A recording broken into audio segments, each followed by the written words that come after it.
ओम शांति। जय जिनेन्द्र सभी को। Lions club of King Circle lioness के द्वारा पॉल्यूशन व्याख्यान माला का आज दूसरा दिन है। तो वो शुरू करने से पहले आप सभी का स्वागत भी है। और अभी हम सब शुरू करेंगे नवकार महामंत्र और मांगलिक को सुनकर। ओम नमो अरिहंताणं, ओम नमो सिद्धाणं, ओम नमो आयरियाणं, ओम नमो अजायाणं, नमो लोये सवसाऊणं, एसो पंच नमोकारो सव पावपणासडो मंगलाणं च सवेसिं, मंगलाणं च सवेसिं, परमं होई मंगलम्। चत्तारि मंगलम्, अरिहन्ता मंगलम्, सीधा मंगलम्, शाहु मंगलम्, केवली पन्नतो धम्मो मंगलम्, मंगलम् अरिहन्ता मंगलम्।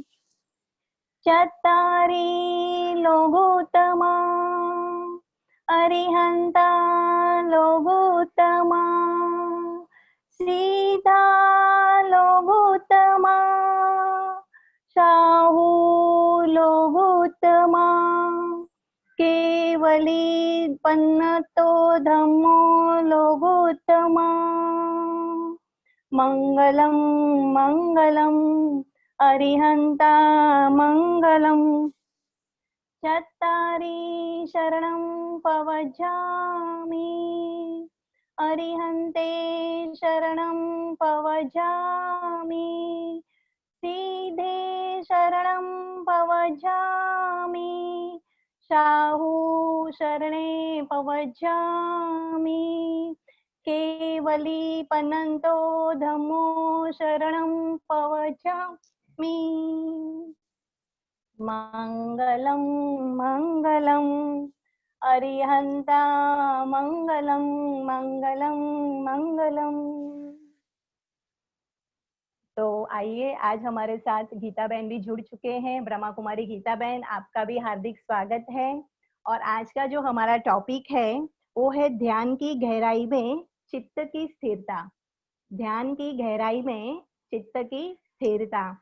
और आज की जो प्रभावना भी रहेगी मैं अभी ही बता देती हूँ, वो होगी वासंती बेन संघराज का की तरफ से ना होगी वासंती बेन संघराज की तरफ से गायत्री गौशाला के लिए।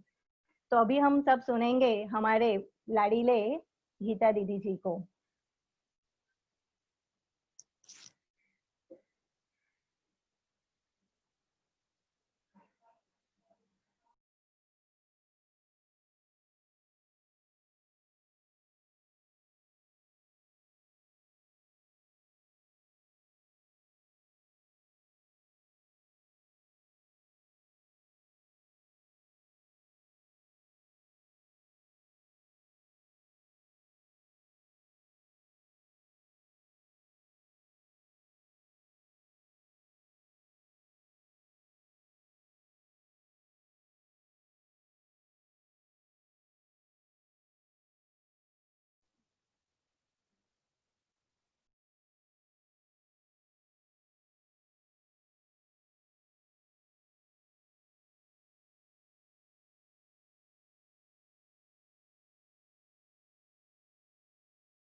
हो गए बेखबर।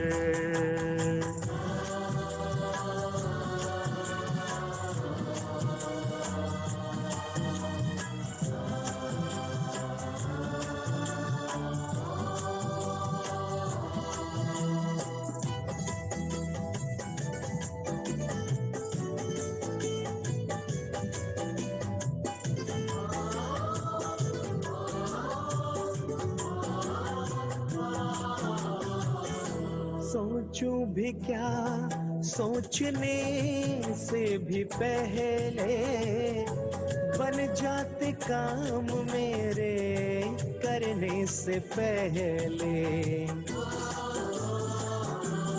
ओ सोचूं भी क्या, सोचने से भी पहले बन जाते काम मेरे करने से पहले।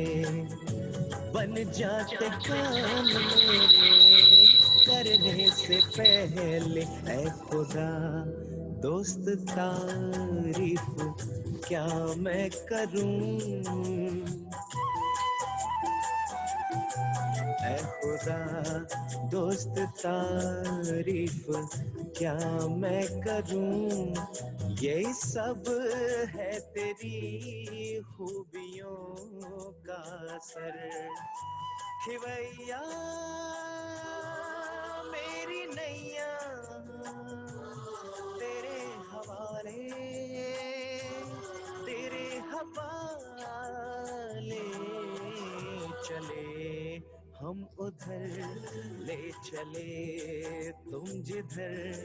देख दुनिया से हम हो गए बेखबर।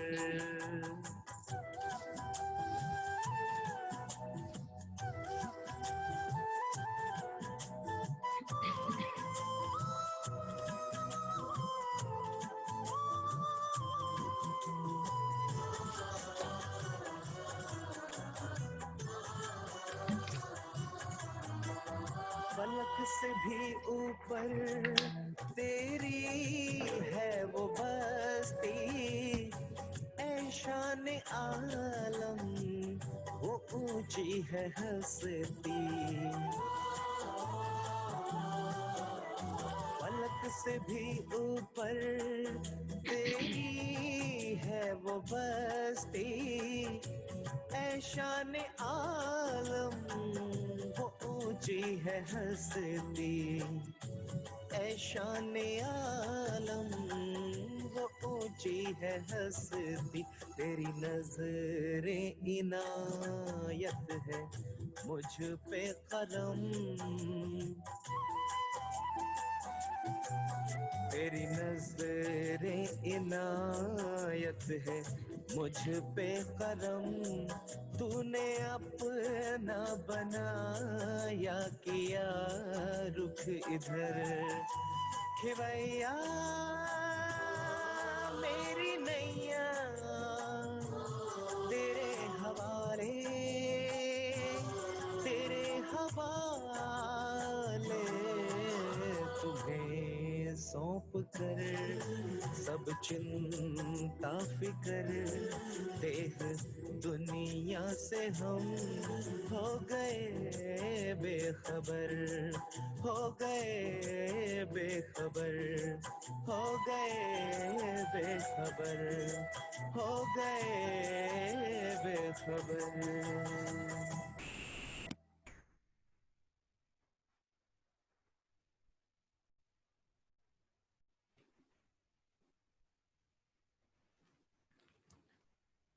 ओम शांति। पर्युषण व्याख्यान माला में सावन के इस सुंदर समय में आत्मा का आनंद लेने का अभ्यास हम सभी कर रहे हैं। विशेष प्रकृति में चारों ओर हरियाली, खुशहाली जब व्याप्त होती है, ऐसे में ये त्योहार हमें प्रकृति के आकर्षण से भी परे आत्मिक आकर्षण की ओर ले चलता है। और इन्हीं आत्मिक आकर्षणों को बढ़ाते जाएंगे तो ध्यान की गहराई, योग की ऊंचाई उसे भी प्राप्त करेंगे। पहले दिन हमने मन के द्वार खोलना, उसका अभ्यास किया, विस्तृत जानकारी ली कैसे हम अपने मन के द्वारों को खोलें। और जैसे जैसे हमें पता चलता है कि जितना बाहर का जगत विशाल है, सुंदर है, उससे कहीं अधिक मन का जगत उससे भी सुंदर है। आज तक हमने उस मन के जगत को निहारा ही नहीं, उसमें प्रवेश किया ही नहीं, उसका आनंद लिया ही नहीं, परंतु जो कुछ अंदर था उसको भी बाहर से ही तोलते रहे। सुख अंदर है, तोलते रहे बाहर कि उनके हिसाब से मैं कितना सुखी हूं, कितना मेरे सुख को मैंने बढ़ाया। सुख के साधनों में सुख को ढूंढते रहे, जबकि वो सुख तो हमारे अंदर की स्थिति थी। और इसी को प्राप्त करने के लिए ध्यान की गहराई में जाना है। बहुत से धर्मों ने यह व्याख्या दी है कि जब कोई सतत अपने आत्मा में रमण करता है, अपने मन को जान करके और सावधानी पूर्वक मन को प्रयोग करता है, जहां भी लगाता है वो अंदर से जागरूक होता है कि मेरा मन कहाँ लगा हुआ है। वो असावधान नहीं होता कि उसे पता ही न चले और मन कहाँ चला जाए, जिसको हम जैन दर्शन में सम्यकत्व कहते हैं। स्वयं के सत्य स्वरूप को, दर्शन को करते हुए और प्रवृत्ति में व्यस्त रहना, और उसकी सिद्धि है जो संसार के अनेक धर्म कहते हैं, वो है बुद्धि की स्थिरता, चित्त वृत्ति का शांत होना, चित्त वृत्ति की चंचलता का समापन होना, जो हम सभी चाहते हैं कि ये जो मेरा चित्त, मेरी वृत्तियां एक जगह न ठहरकर अनेक विषयों में, अनेक आकर्षणों में भागती रहती है, चली जाती है, उसे मैं पकड़ नहीं पाती हूं, वो मेरे हाथ में रहे। मैं उसे जहां लगाना चाहूं कुछ समय के लिए वो लग पाए। इस तरह की यह जो हम सभी के जीवन में अनुभूतियां हैं, उसी अनुभूति को गहरी करते जाना, इसी को ध्यान के आधार पर स्थिर चित्त या वृत्ति की स्थिरता, उसकी ओर बढ़ना। और जब तक ये वृत्ति की स्थिरता नहीं बनी, हमें ध्यान में, हमें साधना में आनंद नहीं मिलता। और एक बच्चे को भी किसी काम में जब आनंद मिलता है तो वो लंबे समय तक उसमें व्यस्त रहता है, लगा रहता है। उसे कोई हटाना भी चाहे तब भी वो वहां से दूर नहीं होता। परंतु जब उसे रुचि नहीं आती, इंटरेस्ट नहीं आता, उसका मन नहीं लगता, तब कोई कितना भी उस विषय में, उस खिलौने में उसे जोड़ना चाहे, उस खेल में उसको जोड़ना चाहे, वो नहीं जुड़ पाता है, क्योंकि चित्त के अंदर और विषय आ गए। मन को और किसी चीज में इंटरेस्ट है तो मन वहां जाना चाहता है। तो चित्त की स्थिरता प्राप्त करने के लिए ऊपर ऊपर की साधना नहीं, लेकिन ध्यान की भी गहराई में जाना है। और उस गहराई का क्या लक्षण होता है, इसे हम आज समझेंगे।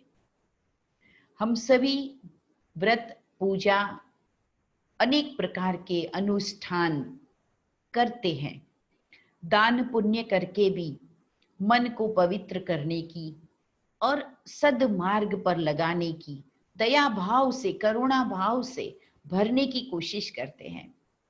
फिर भी हम सबका ये प्रश्न होता है, अधिकतर जिज्ञासु हमसे भी यही पूछते हैं कि कहने को तो मैंने सारे नियमों को अपना लिया है, सभी मर्यादाओं का मैं पालन कर रहा हूं, परंतु फिर भी जब भी ध्यान में बैठता हूं, मेरा मन ध्यान में एकाग्र नहीं होता।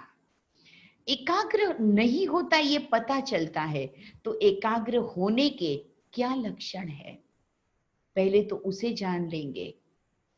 क्योंकि यह बुद्धि ही है जो हम सबको एक प्रकार से गाइड करके, लीड करके अलग अलग रास्तों पर ले जाती है, और हम न चाहते हुए भी जैसे उसके पीछे चले जाते हैं। तो उस विषय को हमें समझना होगा। जब संसार में हम रहते हैं तो संसार में परिस्थितियां कभी भी एक समान नहीं रहती है। कहते हैं ना, सब दिन होत न एक समान। कोई दिन हाथी, कोई दिन घोड़ा, कोई दिन पैदल चलना, कोई दिन जीवन के मीठे फल खाना, तो कभी जीवन के कड़वे अनुभवों से भी गुजरना पड़ता है। कभी मान और प्रशंसा भी मिलती है, गले में खुशियों से कोई फूलों की माला डाल देता है, परंतु कभी निंदा का सामना भी करना पड़ता है।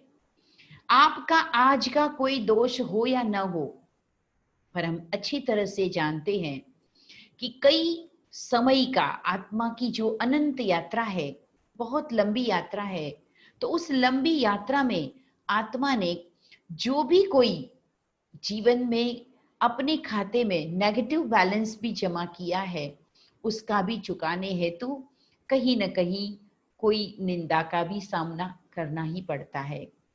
ऐसे अपमान, निंदा, दुख, रोग, बीमारी आदि की अवस्था में मन बहुत व्यथित हो जाता है।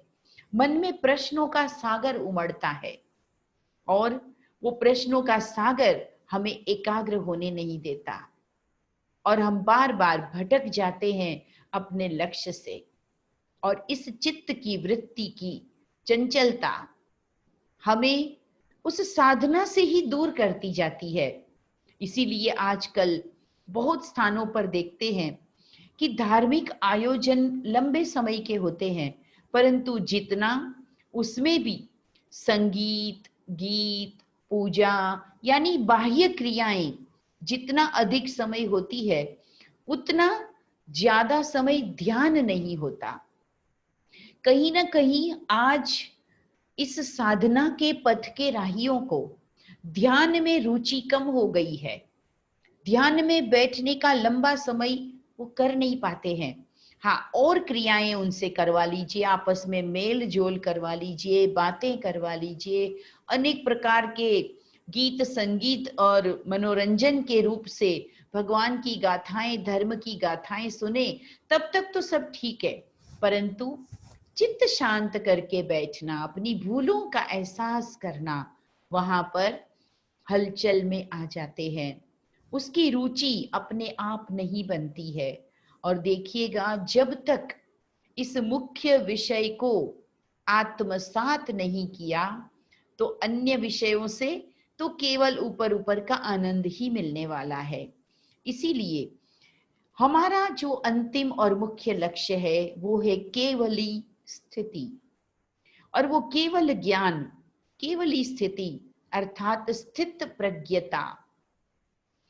स्थित प्रज्ञता में पहुंचने के लिए, संपूर्ण केवल दर्शन करने के लिए हमारी यात्रा आज से होनी चाहिए।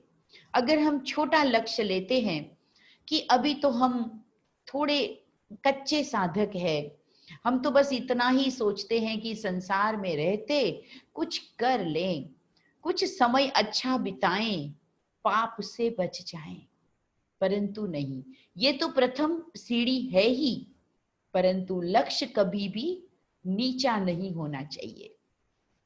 लक्ष्य यही हो कि मुझे भी अरिहंत प्रभु की तरह, तीर्थंकर प्रभु की तरह, उसी संपूर्ण सभी कर्मों के क्षय के बाद जो मुक्त अवस्था है उसे प्राप्त करना है, और उसके अनुभव को जीवन में अभी से लाना है।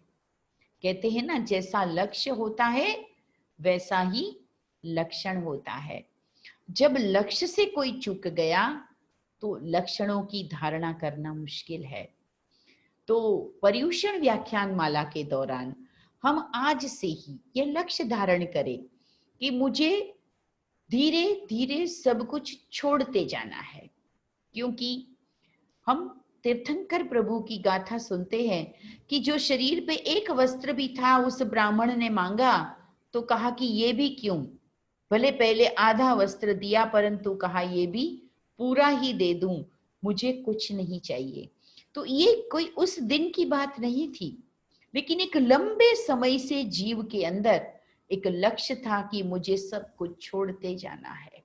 अगर कुछ पकड़ा भी था, है ना, माँ के गर्भ में माँ की खुशी के लिए वैराग्य का संस्कार विचार छोड़ भी दिया, परंतु मन तो यही कह रहा था कि माँ, मेरा अल्टीमेट गोल, मेरा संपूर्ण अंतिम लक्ष्य तो यही है कि ये सब कुछ मुझे छोड़ना है। तो निमित्त मात्र पकड़े हुए थे, परंतु उसे छोड़ते जा रहे थे, मन से छूटते जा रहे थे। परिपक्वता की निशानी यही होती है कि जब कोई चीज पक जाती है तो वो सारे किनारे छोड़ देती है। आप कभी घर में जब अपनी कढ़ाई में हलवा बनाते हैं, सीरा बनाते हैं, तो जब सीरा पकने को आता है तो उसकी निशानी यही होती है कि वो घी छोड़ देता है, कढ़ाई पर चिपकना छूट जाता है, कढ़ाई से अलग हो जाता है। थोड़ी सी कढ़ाई झुका दो तो पूरा सीरा नीचे आ जाता है। इसी तरह से जब हम परिपक्वता में आएंगे तब हमारे जीवन में आकर्षणें छूटती जाएगी, इच्छाएं छूटती जाएगी, परंतु लक्ष्य अभी से हो। दूसरी निशानी है कि समानता आ जाएगी। ये समानता क्या है? समानता अर्थात निंदा और खुशी, प्रशंसा दोनों में समानता। दुख में भी यही कि ये दिन बदल जाएंगे, तो सुख में भी यही कि यह दिन बदल जाएंगे। अगर हम ये एक ही वाक्य कि यह दिन बदल जाएंगे, दिस इज टेम्पररी, अगर ये याद रहता है तो कभी कहीं जुड़ नहीं जाएंगे। देखिए, सुख से तो व्यक्ति जुड़ ही जाता है, परंतु दुख से भी बहुत ज्यादा जुड़ जाता है। कभी कभी दुख उतना नहीं होता है जितना कि हम उसे पकड़कर रखते हैं। दुख होता थोड़े समय का है, अपमान होता जरा सी देर के लिए है, नुकसान थोड़ी सी देर का होता है, परंतु हम जब उसे पकड़ लेते हैं तो लंबे समय तक वो हम पर हावी रहता है। जैसे मैंने अपने हाथ में कोई एक किताब को पकड़ा है, मान लीजिए कि एक डायरी को मैंने पकड़ा है, एक ग्लास मैंने उठाया है। अब वो पानी का ग्लास मैंने जैसे हाथ में पकड़ा है तो उसका वजन बहुत साधारण है, मेरे लिए पकड़ना बहुत आसान है, और मैं उसे थोड़ी देर पकड़ के रखती हूँ। कोई अगर मुझे कहता है कि इसका वजन कितना है तो मैं कहती हूँ कि बहुत कम है, कोई 20-25 ग्राम है, और मैंने उसको आराम से पकड़ा है। लेकिन अगर मुझे ये कहा जाए कि इसी तरह से इस ग्लास को सतत 4 घंटे तक इसी स्थिति में पकड़ के रखिएगा, फिर क्या होता है? जिस ग्लास को जिस हाथ से मैंने बहुत आसानी से पकड़ रखा था, मुझे कोई तकलीफ नहीं थी, मैं दूसरे सारे काम कर पा रही थी, मेरा मन बाकी और कामों में लगा था और मैंने आराम से ग्लास को पकड़ा था, परंतु चूंकि कुछ देर के लिए पकड़ा था, जैसे ही ये आदेश मिला 4 घंटे तक इसी तरह मुझे उसे पकड़ के रखना है, कल्पना कीजिए क्या हो जाएगा। धीरे धीरे धीरे मेरा पूरा हाथ जकड़ जाएगा, काम करना बंद हो जाएगा, भारी हो जाएगा, दर्द हो जाएगा, खींचने लगेगा, और दूसरा कोई काम करने में मन लगेगा नहीं। सतत ध्यान कि मेरा हाथ दर्द है, मेरा हाथ दर्द है, मेरा हाथ दर्द है। इतने से ग्लास ने क्या अपना वजन बढ़ा लिया? क्या ग्लास के ऊपर कोई आकर बैठ गया? ग्लास वही है, तो क्या मेरा हाथ कमजोर हो गया? हाथ वही है, वही ब्लड सर्कुलेशन हो रहा है, वही टाइम है, वही स्थिति है। क्या बदल गया? बदल गया तो सिर्फ एक ही बात कि किसी भी चीज को जब मैंने लंबा खींच लिया, तब वो बात बात न रही, एक पहाड़ बन गई। तभी किसी ने कहा है ना कि राई को पहाड़ बनाना ये सबसे गलती है जीवन की। पहाड़ को राई बनाना और राई को भी रुई बना देना, ये है जीवन की सबसे बड़ी कला। और इस कला को ग्रहण कर पाना, यही है मेरे जीवन की साधना का फल। आज हम देखते हैं कि घर में, परिवारों में, कोई भी संगठन में, दोस्तों के बीच में, पति पत्नी के बीच में एक बड़ी स्मूथली संबंध की, रिश्ते की शुरुआत होती है। दो दोस्त बनते ही है इसलिए कि वो एक दूसरे की अच्छी आदतों से प्रभावित होते हैं, एक दूसरे की कंपनी में रहना उन्हें पसंद आता है, तभी तो वो दोस्त बने हैं। पति और पत्नी चाहे वो अरेंज मैरिज ना भी हो, लव मैरिज करके एक साथ जुड़ गए और बड़े प्रेम प्यार से, आनंद के साथ जीवन की यात्रा शुरू होती है। जो चीज मैंने अपनी इच्छा से परख करके और कभी कभी तो दुनिया से लड़ करके भी जिस रिश्ते को मैंने स्वीकार किया और जिस रिश्ते की बहुत सुंदर मैंने शुरुआत की, परंतु वो रिश्ता भी चलते चलते कभी कभी चुभने क्यों लगता है? क्योंकि उस रिश्ते में भी छोटी छोटी बातों को और विशेष करके एक दूसरे के स्नेह की, एक दूसरे की जरूरत की, एहसान की बातों को तो दरकिनार कर देते हैं, भूल जाते हैं। परंतु कुछ तकलीफ हुई, कुछ इग्नोरेंस मिला, कुछ बेदरकारी, लापरवाही मिली, उन बातों को पकड़ के और अंदर अंदर अंदर एक मीटर शुरू हो जाता है। और केवल वो बात नहीं होती, बात के साथ मन जुड़ता है और कहता है शायद अब उनको मुझसे लगाव नहीं है, शायद अब मुझसे मन भर गया है, शायद अब मेरी जरूरत नहीं है, शायद अब कोई और मिल गया है। देखिए कहां तक पहुंच गई बात। शायद अब मुझे पसंद ना करके दूर करना चाहते हैं, शायद अब मुझसे दूर जाना चाहते हैं। बात कितनी छोटी सी, लेकिन इस तरह के संकल्पों की जाल बुन बुनकर और हमने अपनी अवस्था को खराब कर लिया। क्या हमने कभी ये सोचा कि किसी एक व्यक्ति ने मुझे भी मेरी 1000 कमियों के साथ स्वीकार किया है? वो भी मुझसे बहुत बार तकलीफ और दुख उठा रहे होंगे। कभी उसकी भी मैं लिस्ट बना लूं कि इन सब के बावजूद वो मुझ पर विश्वास रख रहे हैं, मुझे अपना पूरा घर सौंप करके रोज चले जाते हैं। उन्होंने मुझे अपने संसार की, सुख दुख की सारी जिम्मेदारियों में साथ रख लिया है। परंतु ये आत्मा की एक बहुत बड़ी कमी है कि सुख और दुख, इन दोनों में समानता नहीं। कहते हैं, किसी ने कहा है कि दुनिया जो है जादू का खिलौना है, मिल जाए तो मिट्टी है, खो जाए तो सोना है। कुछ मिल गया, सुख मिला, तो हम समझते हैं ये तो उनका फर्ज था, देंगे ही ना, इतना तो उन्हें करना ही चाहिए था, इसलिए उन्होंने किया। लेकिन जो नहीं किया, जो उनसे नहीं हो पाया, तब मेरा ध्यान उस बात को लेकर अटक जाता है।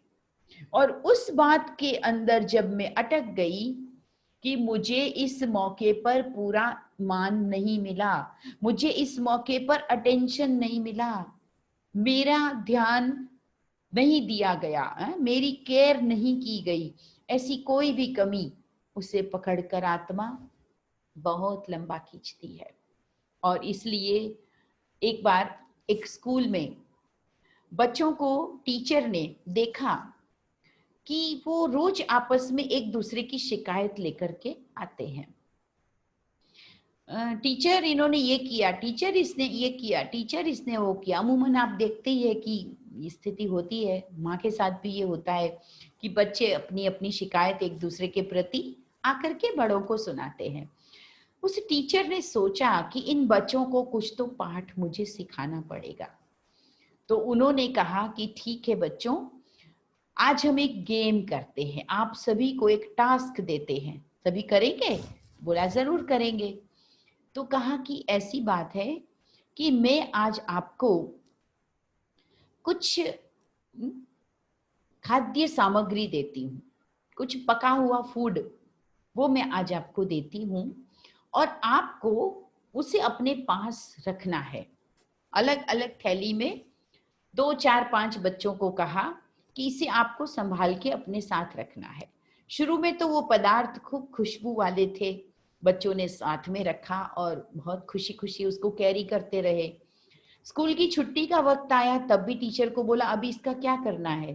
तो टीचर ने कहा नहीं, अभी भी आपको साथ ही रखना है उसको। तो कहा फिर रात को भी अपने पास ही रखना है, आपको उसको संभाल के अपने पास रखना है, दूसरे दिन स्कूल लेकर के आना है। अच्छा, ये कौन सा टास्क है, बच्चों को समझ में नहीं आ रहा था। तो फिर उन्होंने दूसरे दिन सबने लेकर के भी आए, पर अब वो चीज हम जब जानते हैं कि दूसरे दिन उसकी स्थिति क्या हुई होगी, तो थोड़ा थोड़ा वो खराब होने लग गई, अब उसमें महक आने लग गई। बच्चों ने कहा कि बस मैडम अब हो गया, अब मैं इसको रख दूं? कहा नहीं, इसको संभाल के अपने पास ही रखना है। सभी कहे कि ये कौन सा गेम है, ये कौन सा टास्क है। और अधिक उसमें से बदबू आने लगी, और अधिक बदबू आने लगी। फिर तो बच्चों ने कहा नहीं, अब हम इसको नहीं पकड़ना चाहते, हम ये गेम नहीं खेलना चाहते, हम इसे छोड़ना चाहते हैं, आप चाहे हमको पास करें चाहे हमको फेल कर दें। और तब टीचर ने कहा बेशक आप इसको फेंक दीजिए, लेकिन मैं आपको एक पाठ पढ़ाना चाह रही थी। और वो पाठ यही था कि आप एक दूसरे के साथ जब तक प्रेम से रह रहे हैं तो आप कितना आनंद का अनुभव कर रहे थे। आपको वो गेम अच्छा लग रहा था कि नहीं नहीं मैं पकड़ के रखूंगा, टीचर ने टास्क दिया है, मैं जीतूंगा, ये तो एक टास्क है, इसमें जो भी आगे करना होगा मैं करूंगा। लेकिन जैसे जैसे वो चीज जिसे आपने अपने पास रखा था वो बिगड़ना शुरू हुई, तो अब आप उसे संभाल नहीं पा रहे थे, अब आपको उसके साथ रहना पसंद नहीं आ रहा था और जल्दी से जल्दी आप उसको छोड़ना चाह रहे थे। और अंत में तो आप इतने थक गए कि आपने कहा कि गेम में हम जीते या हारे, लेकिन इस चीज को तो हमें छोड़ना ही है, अब हम इसको कैरी नहीं कर सकते। तो जैसे एक चीज सड़ती जाती है, अगर उसको लंबे समय तक कैरी करो तो उसे समय रहते छोड़ दो तो वो चीज आपको तकलीफ दिए बिना शांत होके अपनी जगह चली जाती है। वैसे ही जीवन में भी हम सभी भी कभी कभी जीतने के लिए जिद कर लेते हैं, अपनी बात को पकड़ के रखते हैं और इन जिद में हम कभी कभी अपनों को खो देते हैं। हम कभी कभी दुआएं प्राप्त करना छोड़कर और न जाने कितनी परेशानियां जीवन में प्राप्त कर लेते हैं। जीवन का आनंद खो देते हैं जब हम बातों को गांठ बांधते हैं। तभी किसी ने कहा है या तो जीवन में बातें रहेंगी या तो परमात्मा रहेगा। परमात्मा की याद रखनी है, परमात्मा को दिल में बिठाना है तो बातों को दिल से निकालना पड़ेगा। किसी ने कहा है मैंने अपने जीवन के सफर को कुछ यूं आसान कर दिया, कुछ अंदाज बदल दिया और कुछ नजरअंदाज करना सीख लिया। तो ये जो समानता जीवन में लाने की बात है, तो कुछ बातों में अपना अंदाज बदलना पड़े तो कुछ बातों को जानते हुए, देखते हुए नजरअंदाज यानी कि न देखना, जान रहे हैं, देख रहे हैं, परंतु उस पर कोई प्रतिक्रिया नहीं, उसका कोई मुझ पर प्रभाव नहीं, ऐसे नजरअंदाज भी करना पड़ता है। तो इसी को कहते हैं श्रेष्ठ स्थिति। ऐसा नहीं है कि जो लोग भूल जाते हैं, जो लोग क्षमा करते हैं, जो लोग किसी की बातों का बुरा नहीं मानते हैं, इसका मतलब उन्हें समझ में नहीं आता कि ये बातें बुरी है। उन्हें बिल्कुल समझ में आता है कि ये इस व्यक्ति के द्वारा बताई हुई बात, ये इस व्यक्ति का अवगुण है, ये मुझ पर जो आरोप लगा है ये वास्तव में सही नहीं है, ये असत्य है, परंतु वे उसकी प्रतिक्रिया नहीं देते, वो उसे समा लेते हैं। क्यों? कि उनके पास समाने की शक्ति है और वो ये जानते हैं कि मेरे लिए ये बात इतनी भंडर उपयोगी नहीं है, इतनी इम्पोर्टेंट नहीं है जितना कि ये व्यक्ति, और व्यक्ति अगर इम्पोर्टेंट है तो उसकी बातों का बुरा नहीं मानते। तो हम जीवन में जो ये कहते हैं कि मेरा मन नहीं लगता, ध्यान में मन एकाग्र नहीं होता, तो जरा देखिए, दिन भर की छोटी छोटी बातें जिसमें हम समानता नहीं रख पाते हैं और उन्हीं दुख की बातों को, चिंता की बातों को होल्ड करके अपने साथ ले लेके थैली चलते ही रहते हैं, और उन चलते रहने के कारण वो बढ़ता जाता है वो बोझ भी, और उसके अंदर कुछ अलग प्रकार की बदबू, कुछ अलग प्रकार की वासना वो भी बढ़ती जाती है, और तब जीवन में परेशानियों का दौर तो आना ही है। फिर एक दिन लगता है इस संसार में तो रहना ही नहीं चाहिए, इस संसार में तो सब मतलब का है, अथवा इस संसार में तो मुझे दुख ही दुख मिला। और ये भी याद रखना कि दुख से आया हुआ वैराग्य मुक्ति नहीं दिलाता, दुख से उत्पन्न हुआ वैराग्य मुक्ति नहीं दिलाता, समझ से आया हुआ वैराग्य ही मुक्ति दिलाता है। खुशी खुशी जानते हुए सब कुछ जीवन में प्राप्त है, प्रशंसा भी मिल रही है, ऑर्डर भी मेरा चल रहा है, घर में मेरा मान भी बहुत है, मेरे जीवन में सब कुछ साधन और सुविधा भी बहुत है, समाज ने मेरी बातों को स्वीकार भी किया है, लेकिन ऐसे टाइम पर भी मन जानता है कि ये भी काम का नहीं है। बहुत लोगों में पहचान हो जाना, बहुत फैन फॉलोइंग हो जाना, बहुत सारे पद और बहुत सारे इनाम मिल जाना, बहुत जगह अखबारों में नाम और फोटो छप जाना, यही केवल प्राप्ति नहीं है, ये तो परछाई है। आपके श्रेष्ठ कर्मों का कद बढ़ता है तो परछाई भी साथ साथ चलती है, पर परछाई का वास्तव में कोई महत्व नहीं होता है, क्योंकि परछाई तो ऑटोमेटिक फॉलो करती है। हाँ, अगर परछाई को पकड़ने कोई दौड़ गया, परछाई के ही पीछे भागने लग गया, तब वो खुद को भी संभाल नहीं पाएगा। गौर कीजिएगा इस बात पर कि कहीं हम ध्यान, धर्म, साधना करते करते भी कहीं वाहवाही के, प्रशंसा के, कोई इच्छा के, कोई प्रसिद्धि के परछाई को पकड़ने तो नहीं दौड़ने लगे हैं। मेरे इतने फॉलोअर्स हो, मेरे इतने फॉलोइंग हो, मेरे मेंबर्स इतने हो, मैं इतने लोगों का प्रेसिडेंट हूं, मैं इतने लोगों का सेक्रेटरी हूं, मैं इतनी संस्था में ये पद पे हूं, ये भी कहीं मेरे मन को प्राउड में तो नहीं लाता। और अगर बहुत सारे लोग टीका टिप्पणी कर रहे हैं तब भी मन विचलित ना हो, क्योंकि हो सकता है कि उनके अंदर मुझे समझने की शक्ति नहीं है, मेरे लेवल तक जब तक कोई नहीं पहुंचा है तो वो मुझे ठीक से समझ नहीं पाता। तब भी कभी कभी वो मेरी निंदा अथवा मेरी आलोचना कर लेता है, परंतु इससे विचलित नहीं होना है। इसी दोनों प्रकार के भाव में स्थिर होना, इसी को कहते हैं स्थित प्रज्ञ।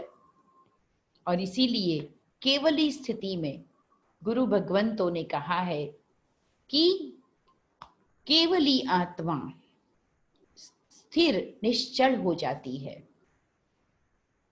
हर मन वाणी और कर्म के सभी प्रकार के योग उसमें वो समान रहती है।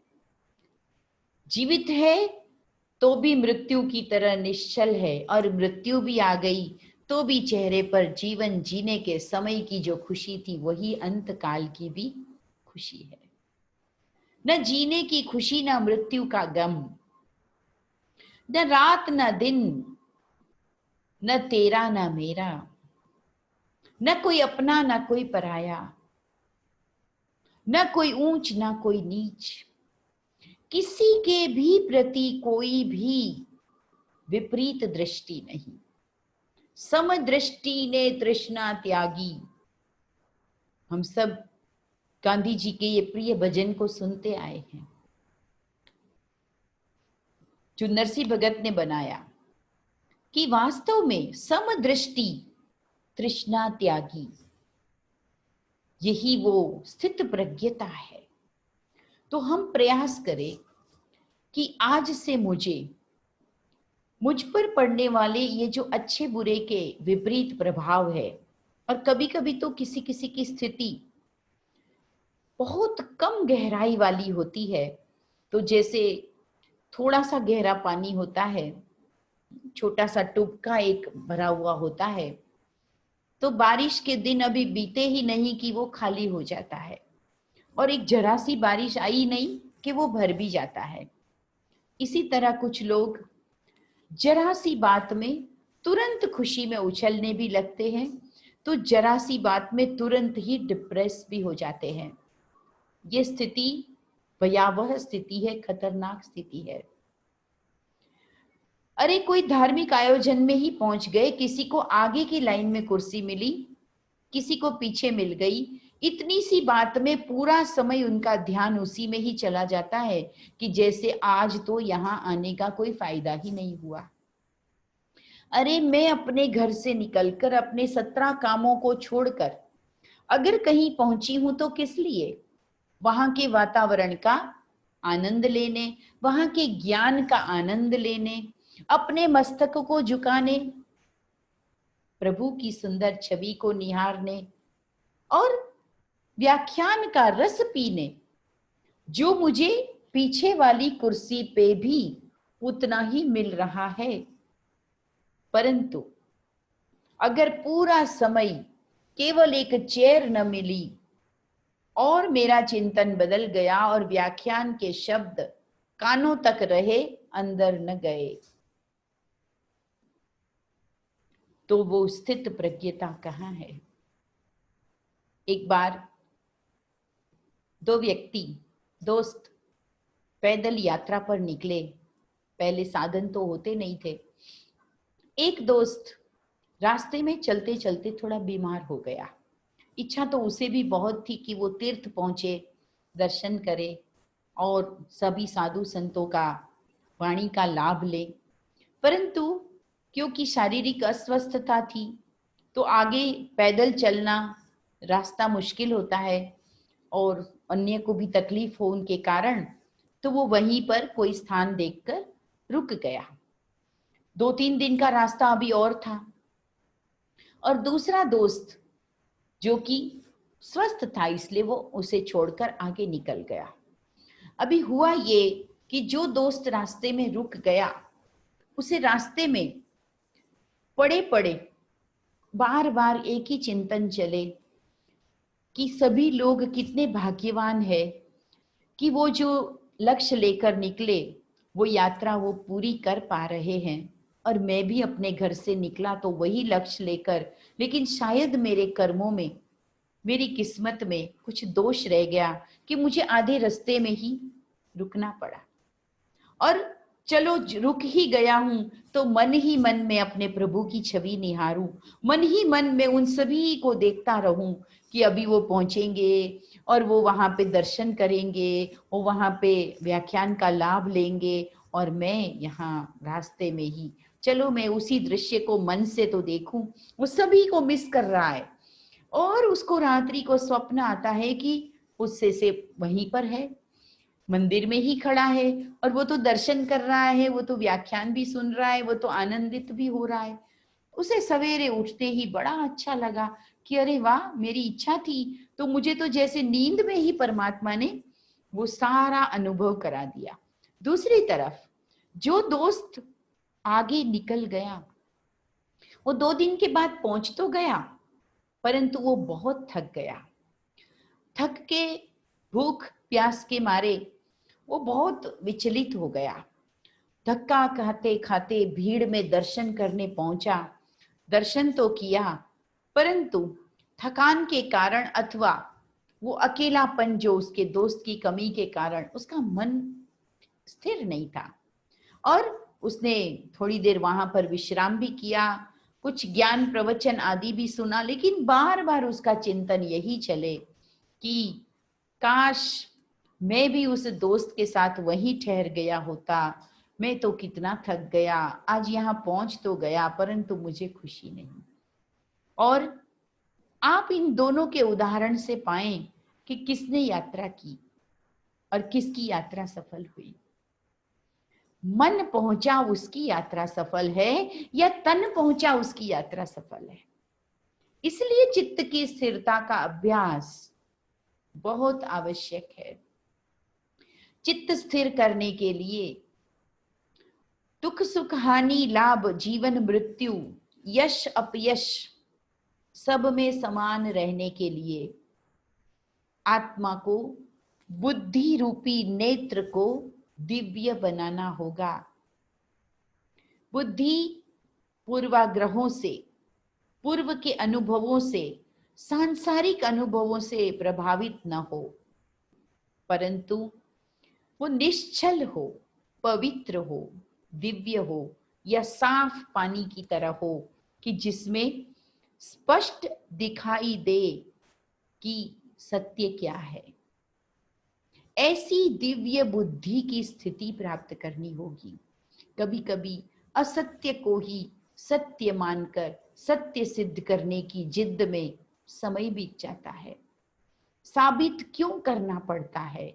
क्योंकि वो सहज रूप से दिखाई दे ऐसा सत्य नहीं होता, वरना सत्य को कभी साबित करना ही नहीं पड़ता।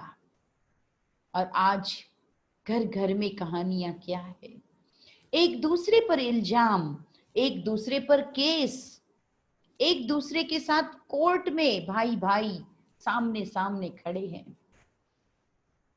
जीवन के अनमोल दिनों को इसी प्रकार अदालतों के चक्कर काटने में गंवा रहे हैं।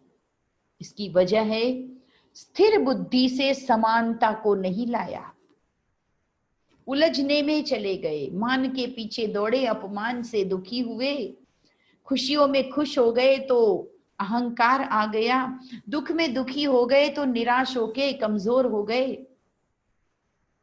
इन सब से ऊपर उठना है और बुद्धि की स्थिरता, बुद्धि हमारा नेत्र भी है और बुद्धि रूपी नेत्र से हमें सत्य और असत्य दिखाई देता है। कभी कभी हमें अंदर दिखाई दे रहा होता है पर हम उस अंदर की आवाज को सुनते नहीं है, दबा देते हैं। अंदर कुछ बिप बिप हो रहा होता है, हमें लग रहा होता है कि मैं जो कर रही हूं सही नहीं है, मैं किसी की पीठ पीछे किसकी बात कर रही हूं, मैं किसी के मन का भेद किसी को बता रही हूं, मैं किसी की निंदा कर रही हूं, मैं किसी की चुगली कर रही हूं, मैं किसी से ईर्ष्या से, अहंकार से बात कर रही हूं। परंतु उस अंदर से आने वाली आवाज को मर्ज कर देते हैं, होता है, चलता है, अभी तो संसारी है, अभी तो पुरुषार्थी है, सभी ऐसा ही अनुभव करते हैं। और ये होता है, चलता है करके हम उस नेत्र को बंद कर देते हैं, उस अंतर मन की आवाज का गला घोंट देते हैं। ईश्वरीय महावाक्य है, जैसे किसी व्यक्ति को मारना महापाप है, किसी जीव को मारना महापाप है, तो अपने अंदर से उठने वाली उस पवित्र आवाज को दबा देना भी महापाप है। चित्त कभी स्थिर नहीं होगा जब अंदर कोई आवाज दब गई होगी, जब अंदर आत्मा रो रही होगी। संसार के कोई भी उपलब्धि को, अचीवमेंट्स को छोड़ दीजिए, परंतु अंदर से बाहर की तरफ बिल्कुल ट्रांसपेरेंट रहिए। यही ट्रांसपेरेंसी, पारदर्शिता योगी के जीवन में होती है। ध्यान अर्थात जो अंदर सो बाहर, जो बाहर सो अंदर, और वो बाहर से अंदर की ओर, बाहर से अंदर की और अंदर से बाहर की ओर की यात्रा इतनी सहज हो, कोई भी आपको देख के भ्रमित कभी ना हो। वो जान सकता है कि ये जो बोल रहे हैं वही अंदर से भी है। हम पर किसको शक न पड़े, हमें किसी पर शक न पड़े। तो जो करें दिल से और अंदर से इस तरह से करे कि जैसे साफ ट्रांसपेरेंट कांच से दिखाई दे। ऐसी स्थिति से ध्यान की गहराई आती है, और ध्यान सतत करते करते ही ऐसी स्थिति में हम आ जाते हैं। करना यही है कि सुबह उठते ही पहले पहले हो सके तो ब्रह्म मुहूर्त में उठकर और अपने आप को मन के दर्पण में देखना है। मुझ आत्मा के शुद्ध स्वरूप के बदले मेरा वर्तमान स्वरूप क्या बना हुआ है, और मेरे इस वर्तमान स्वरूप पे कितने लेप क्षेप लग चुके हैं। इन लेप क्षेप को मिटाना यही मेरा परम कर्तव्य है। और आज और कोई नया लेप क्षेप इस पर नहीं लगने दूंगी, क्योंकि ऑलरेडी जन्म जन्म भव भव की भटकी हुई मैं आत्मा, मैं जीव आत्मा आज इस परिस्थितियों के भंवर जाल में पड़ी हूं।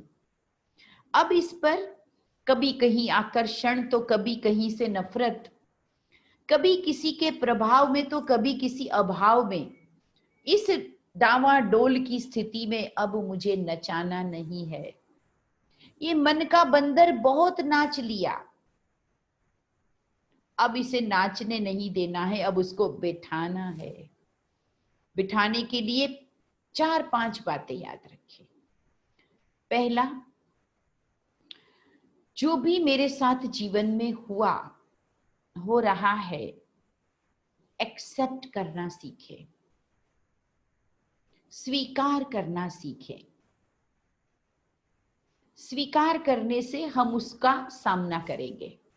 कभी कभी हम सामना तब नहीं कर पाते जब पहले तो उसको मेरी परीक्षा है ऐसे हम उसको स्वीकार ही नहीं करते हैं, और मेरी चुनौती है, ये मेरा पेपर है, बजाय उसके हम क्या कह देते हैं, ये किसी के द्वारा मेरे जीवन में डाला हुआ विघ्न है। नहीं, मेरी अंतरात्मा से गुणों के पुष्प को उगाने के लिए अलग अलग प्रकार की खाद डाली जा रही है। एक्सेप्ट कीजिए।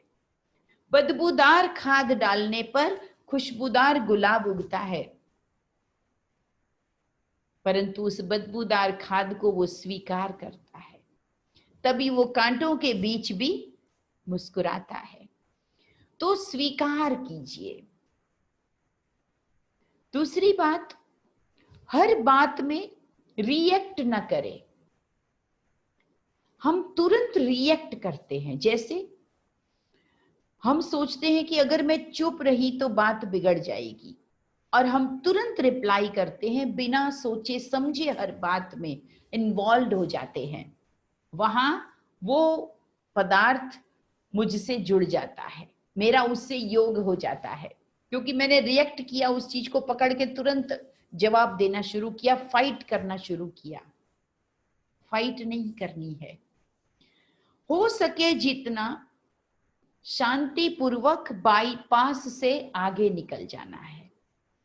जिंदगी के रास्ते में पड़े हुए सारे पत्थरों को ही हटाने लगेंगे तो जिंदगी तो इसी में ही चली जाएगी, जिंदगी का मकसद हासिल ही नहीं होगा।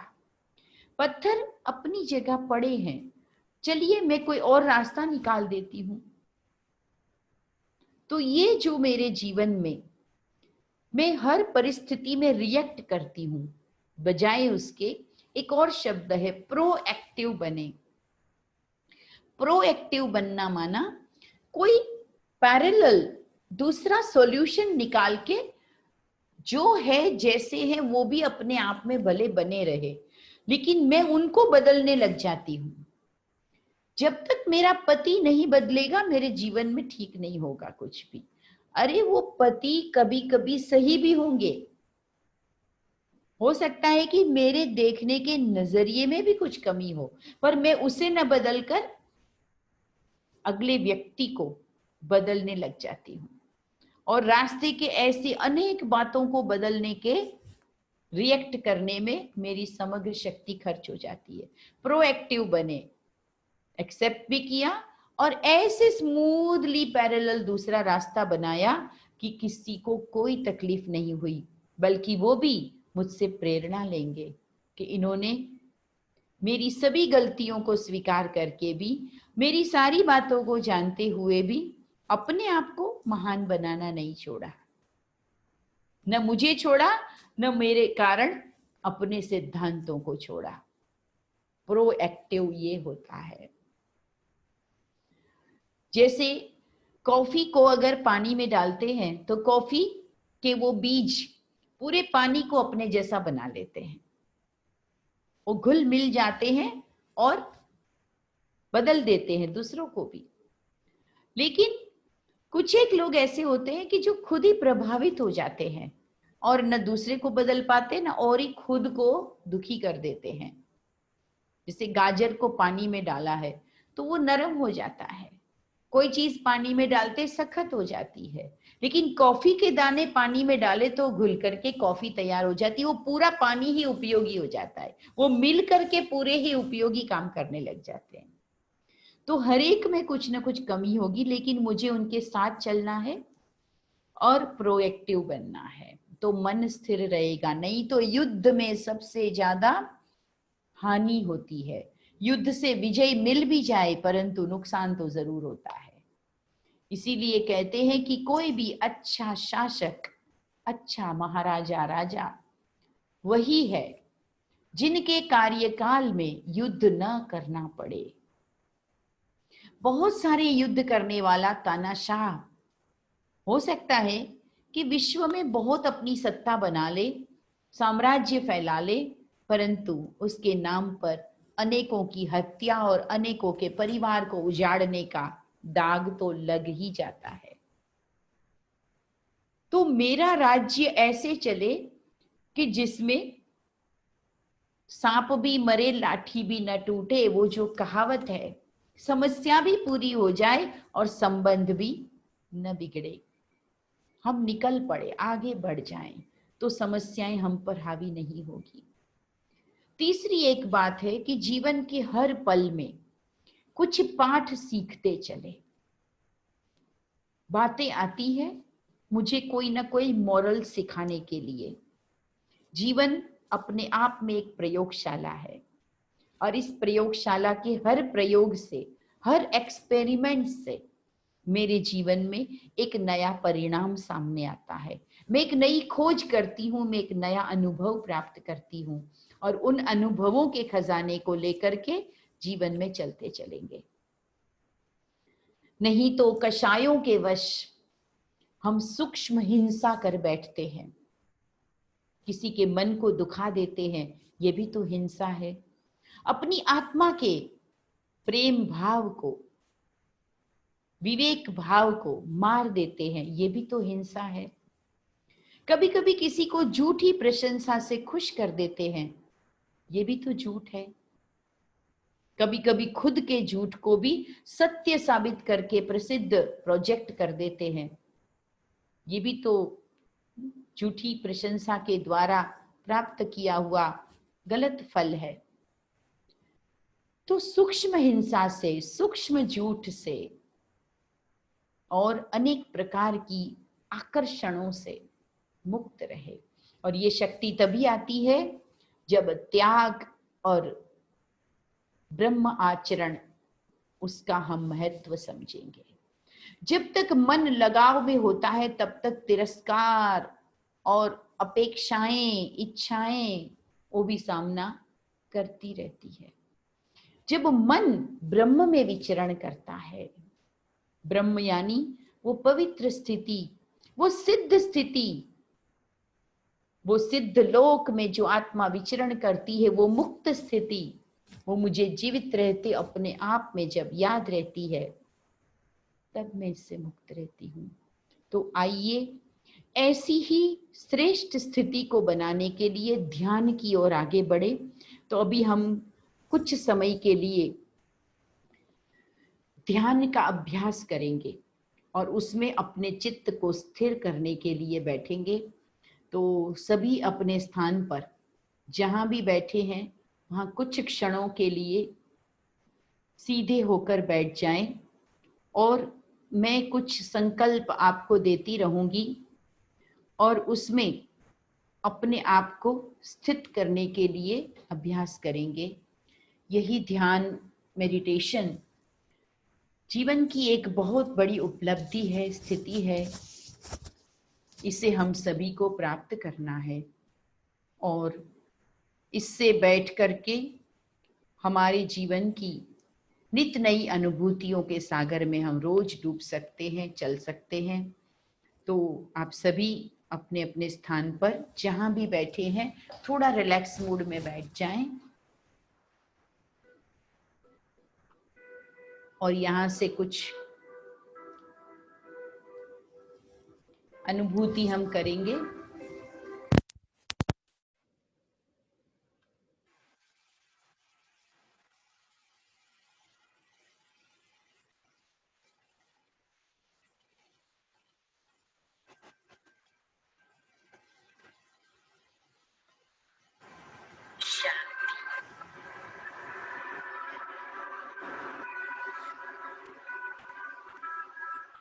मैं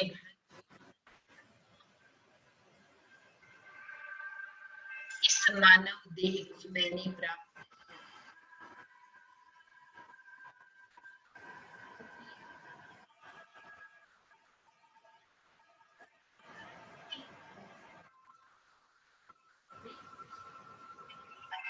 कर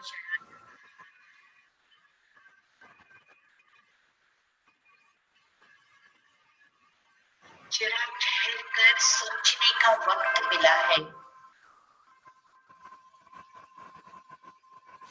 और दौड़ते हुए चित्त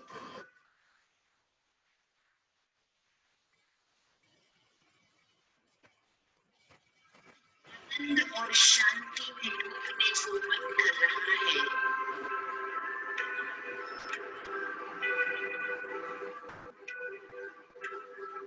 जब न्यारी होकर अपने जीवन को देखते हैं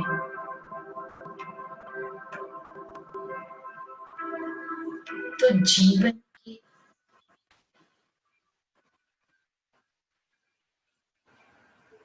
क्या पाया,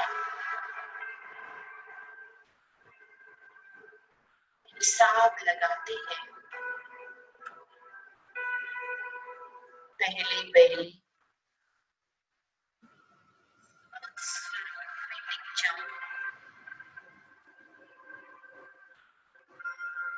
मैं ये जड़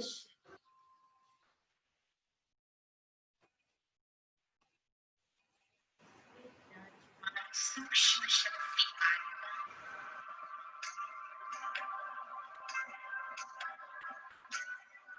मस्तक की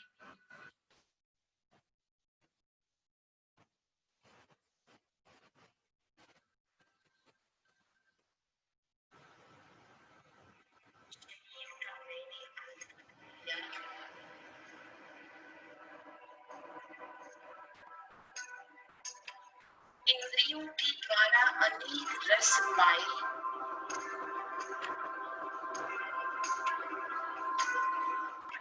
लेकिन मुझे याद है कि इस यात्रा को एक दिन पूरा तो होना ही है।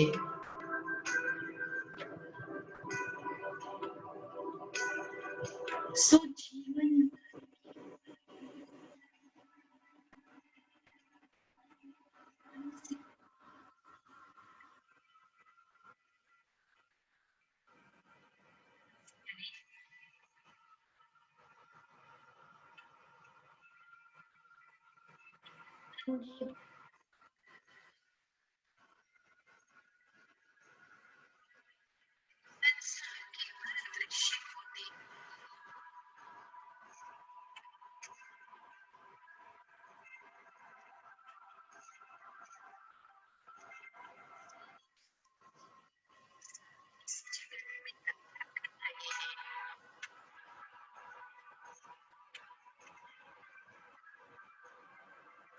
के अनेक कर्म और शब्दों को मैं सुन और अनुभव रही हूँ,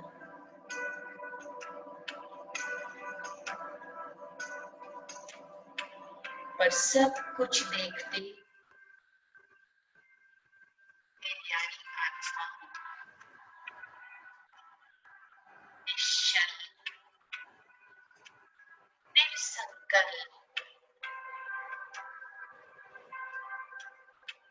हर बात को स्वीकार करते हुए, हर बात से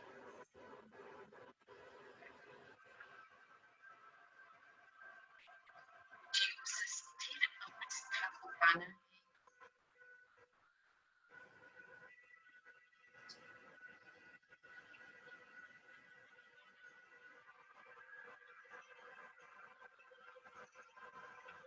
अपने बनाई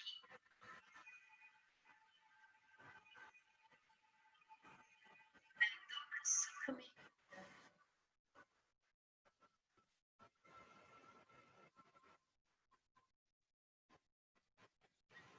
खुशी और दुख में अंतर, मैं स्थिर हूँ, मैं शांत हूँ, संसार हर दृश्य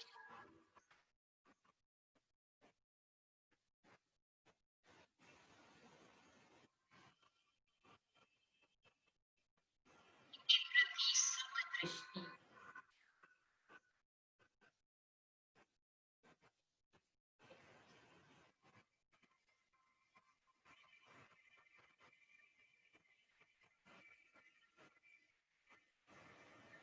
से मैं बनी रहने लगी हूँ।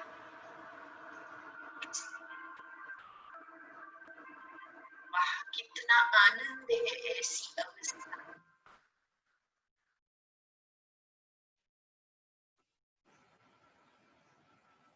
रहती हूँ। और गहराई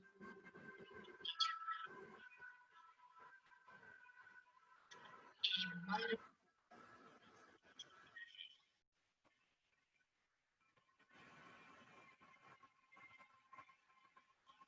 तो ये धर्म नहीं है, मन की धारणा धर्म है,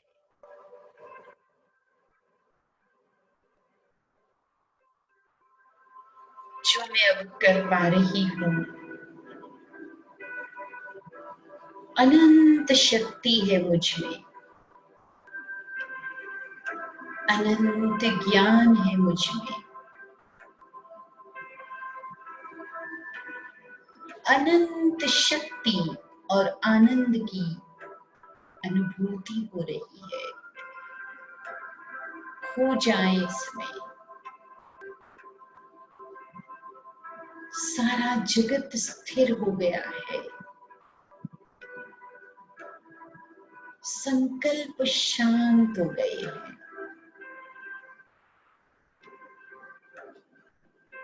हर व्यक्ति प्रिय है, हर घटना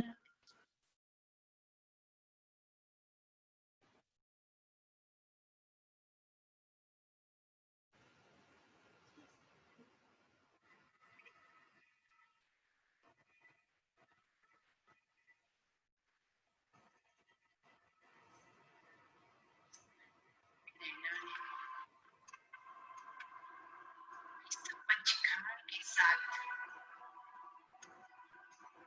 पुनः कर्म क्षेत्र पर जाइए और अनुभव आगे बढ़ाइए। शांति। जय जिनेन्द्र।